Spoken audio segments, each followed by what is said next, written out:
Welcome to kurumicooks. You can find this recipe and more at my website kurumicooks.co.uk.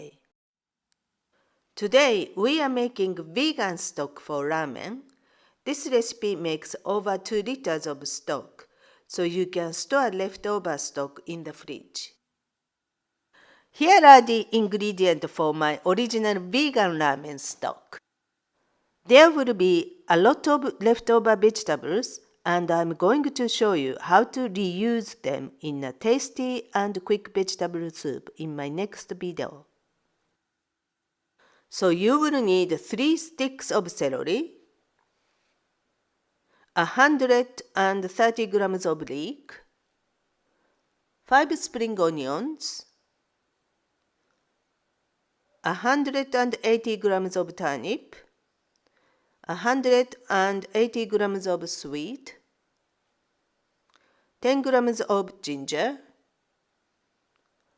120 grams of carrots, 5 dried shiitake mushroom, 1 medium onion, 6 to 7 cloves of garlic, half a teaspoon of pepper, 2 tablespoons of vegetable oil, and 1.5 teaspoon of salt.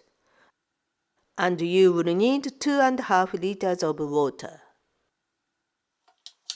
First, peel and slice the ginger and garlic. Then peel and trim off the end of all the other vegetables and cut them into chunks.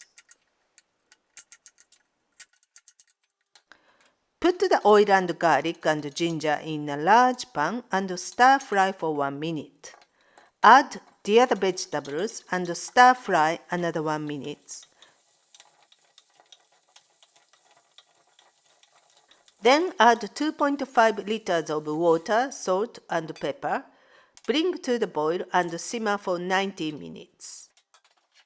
After 90 minutes, remove the vegetables and strain the ramen stock.